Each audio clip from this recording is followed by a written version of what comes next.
The United Nations Children's Fund has said that about 57% of Nigerian children under the age of 5 years do not have birth certificates. The body says it is the right of every child to have a birth certificate, but many parents did not consider it important. It adds that without a birth certificate, a child would discover that he or she had no official record of vital information. Well, joining us to discuss this and speak on this is a child protection specialist for UNICEF, Sharon Oladiji. It's good to have you join us. What do you say is responsible? 57% of the Nigerian children do not have a birth certificate. What do you say is responsible for this number? The weak knowledge base of the civil society, across board. The educated, the uneducated, those in the urban, those in the rural, those in the semi-rural, do not know the importance of registering the birth of their children. I don't know how long I have, but we have, even high-class people, when they give birth to their children, they don't obtain birth certificate until when the child wants to travel abroad and all that. And then that is a major issue that we're dealing with. We call it a weak knowledge base of the civil society. And then we have a bit with the registration officers themselves that are not sufficient to go around. When children are born at the health centers, we don't have sufficient registrars across the thousands of health centers that we have in Nigeria. But with UNICEF, we've been doing a lot of work on interoperability with the healthcare delivery actors to make sure that they support birth registration in these health facilities.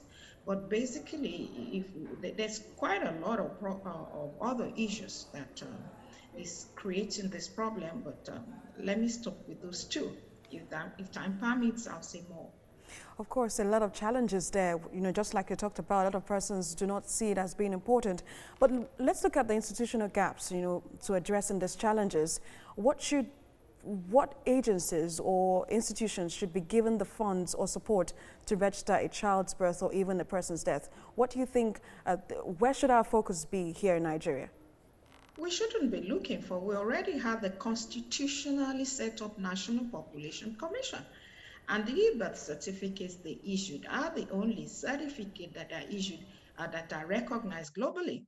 When you want to travel abroad with your child, they will ask for the NPOPC or NPC birth certificate. So we don't need to look for. But what we have seen is many people don't even know the National Population Commission is supposed to be registering births. They think they are going to do census. How do we know? When we go to the field, when we create interventions or we do some kind of publicity and you do focus group discussions and ask people, do you know about MPOPC? Yes. Do you know? What do you know about them? They do census. So they don't even know they do it. So what we are doing is, every year to do a kind of media campaign, do jingles, work with media outlets and media executives to talk more about birth registration and to focus on National Population Commission as the main constitutional, institution to register births and including deaths. So we don't need to go anywhere. We just need to give more voice, support to what the National Population Commission is doing. Over.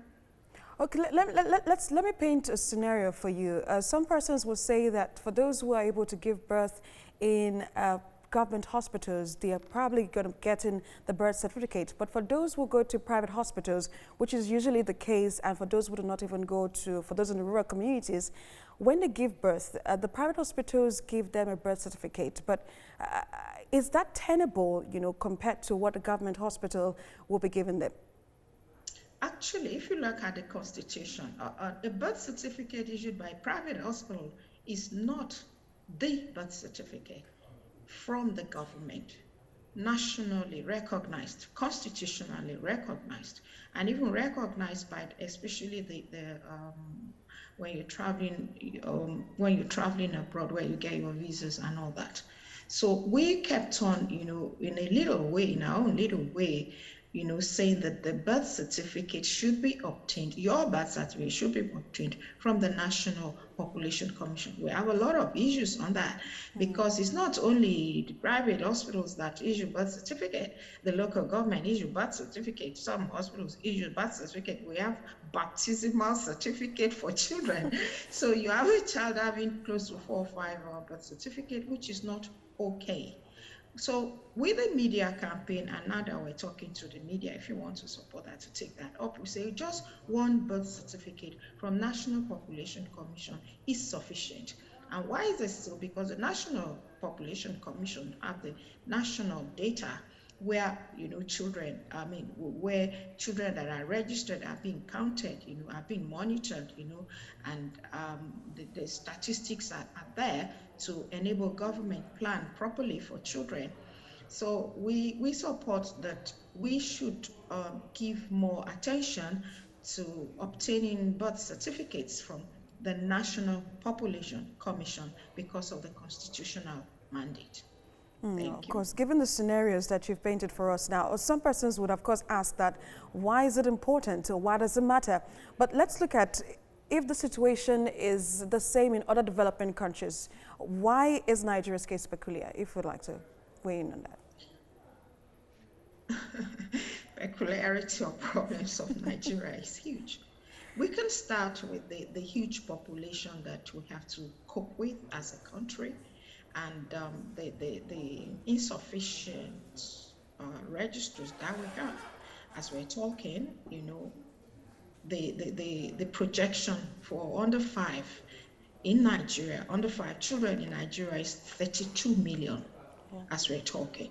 For 2020 alone, the projected birth for under 1, that's newborn, is 7 million.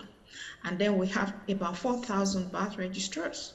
So we've always had to work on this, and praying that maybe government will really see the importance of this foundational identity for children in the country, and support, create more avenues, do more on birth registration, especially the importance.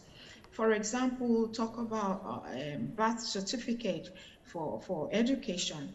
We cannot insist that if you don't have a birth certificate, you can't have education, because we have issues of millions of children that are out there that are not being educated, that are out of school. So these are all the challenges we have. But what we're doing is to use the school system to provide birth certificate for children. I hope you understand what I'm trying to say. Of course, so yes. I'm just giving you an example where we attach incentives to birth certificate, where we make it more important, where it is tied to immunization, it's tied to education, it's tied to going to school, it's tied to planning.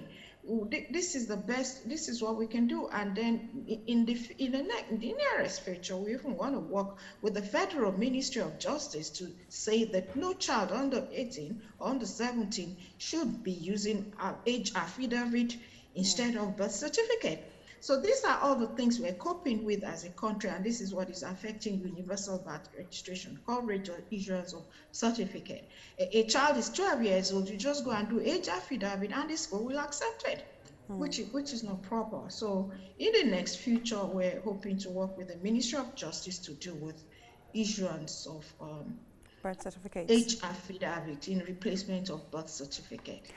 Child Protection Specialist for UNICEF, Sharon Olajide, thank you so much for talking to us on TVC News. Thank you.